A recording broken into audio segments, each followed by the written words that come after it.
Welcome back to Champion News Talk Radio, brought to you by championnews.net.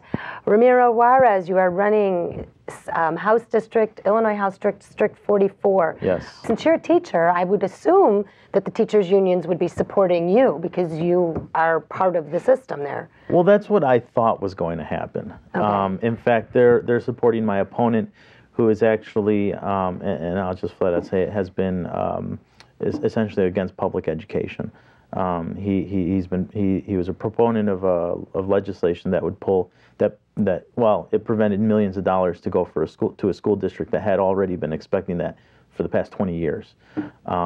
So what's surprising is they decided to back him, and I kind of have an idea why. Why? Well, they'd never back homeschooling or vouchers or anything that is really not public schooling. So what in Tunket are these guys figuring? What I think what they don't like about me is that I've never been involved in politics, and I actually know what I'm talking about when it comes to education. I mean, I know that we need serious reforms. I've been in the classroom. I've been a public school teacher for 5 years. So we need education reform, but what about pensions? Pensions. You know what? What's interesting is in the faculty lounge with my colleagues, and a lot of my colleagues, they're about my age. Mm-hmm. I won't say how old I am, but you can guess. I could guess. But you know, we've had some discussions about pensions in the faculty lounge, and most teachers realize that if something isn't done about it, they're going to be gone. And a lot of these teachers have put their share into it, but they know that they need to put in a little bit more. So as a teacher that. And as a you can listen. There is no way that putting a little bit more in is going to save the pension. Well, no, it's not. But that's so one far step. in debt. But are the teachers that you work with, your peers as a teacher, are they wanting pension reform? And as a legislator, you could speak to that and get some good reforms in Springfield to help preserve their pensions? Here's what I hear, or what I experience.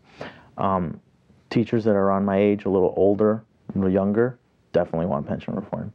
The ones that are almost out of education, they kind of want to just leave the things the way they are. Now, why do you think that is? I think they're afraid. I think they're scared that they might. Well, essentially, a lot of people are saying they're afraid that they're going to lose. So no one's hearing what the they're dialogue. afraid of is that they aren't going to get the pensions that are so outlandishly high for people that have been in it a long time, and they're quitting the schools so they can get out of what are apparently going to be changed for the people who are still in the schools.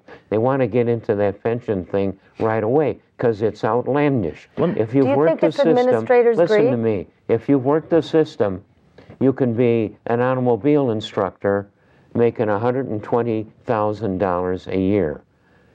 Now that's crazy because he can go off on his pension of $120,000 because that's what he'll get as a pension, and then he can go to work being a driving instructor in the public for maybe $40,000 a year.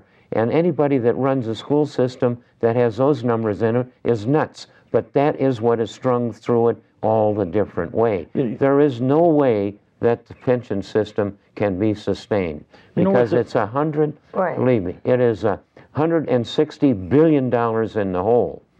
Give you statistics. There are 130,000 teachers in the school system. Teachers pay in about $132 million a year in dues. Mm-hmm. That's comes out evenly, about $1,000 per teacher they pay to the stinking union. And what does a union do? The Beck decision says 80% of that should not be required for the teachers to pay because it has nothing to do with education. It's entirely about politics. Supreme Court decision. That means that there is about and with 80% of that, there's about $100 million a year that the teachers union is spending on politics down there. A lot of it goes to Madigan and his daughter, and the rest of the Democrat politicos get 95% of that dues money taken from the teachers. And that's what's ruining education right smack there, is those guys are playing politics with the dues money they've extorted from the teachers.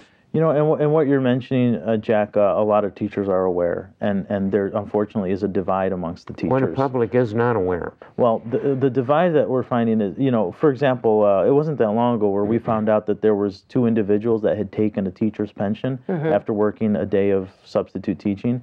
People were, I mean, teachers were so angry at this in the schools. I mean, why doesn't that get brought up to the public, to give the public the truth of what is going on their taxpayer dollars? It has been brought up, right here. Well, that's what was right here. We've brought it up.